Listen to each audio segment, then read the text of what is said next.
Bonjour à tous et bienvenue sur motovert.com pour un nouvel essai. Aujourd'hui on vous propose une présentation de la gamme Yamaha YZ 2017. On a répondu présent à l'invitation de Yamaha ici en Italie à Dorno, sous un beau soleil et sur une piste magnifique pour tester ces machines. Alors quoi de neuf en 2017? Eh bien beaucoup plus de choses qu'on pourrait s'imaginer au vu des motos. C'est vrai qu'elles ont l'air très similaires, mais la conférence de presse pour nous expliquer les changements a duré beaucoup plus longtemps que prévu. En fait, il y a pas mal de petites modifs, le cadre, la culasse, les suspensions, les freins, sur la 2,5 surtout.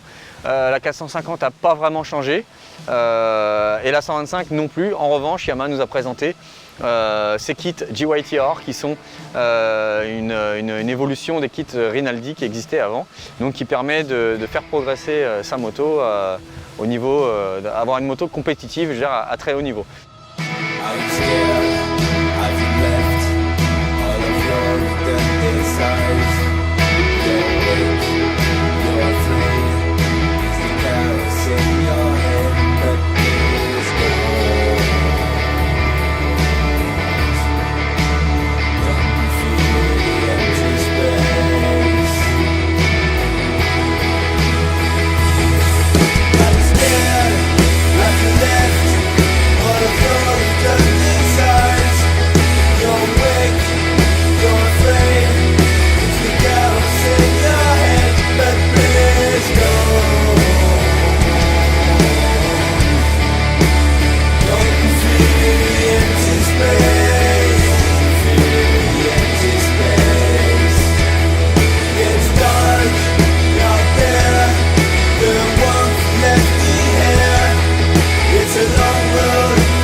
Donc sur la piste, qu'est-ce que ça donne? Donc cette 250 a corrigé ses défauts, enfin.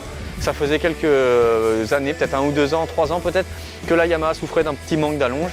Le travail effectué sur la culasse et sur le mapping de l'injection a, semble-t-il, réglé le problème. Surtout sur une piste comme Dorno, vous la connaissez peut-être cette piste, on a tendance à mettre quand même beaucoup dans les tours et à avoir besoin de puissance à haut régime pour sauter les gros sauts, et ça passe sans problème.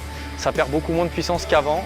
Reste à voir face à la concurrence ce que ça va donner pour être tout à fait objectif, mais en tout cas pour aujourd'hui, mission accomplie. Au niveau de la 450, pas de changement majeur, quand même vachement plus facile qu'à l'époque où c'était un peu violent. Aujourd'hui c'est un peu moins le cas, il y a beaucoup de coffres, il y a beaucoup de couples, on peut passer en 3 partout, et si on veut vraiment que ça arrache, eh ben, on passe pas trop les vitesses, on la fait un peu plus gueuler, et là on en a pour son argent, on a des sensations. Mais en tout cas c'est une moto qui est très efficace, les suspensions fonctionnent bien. Petit bémol sur la fourche qui a été modifiée un petit peu cette année.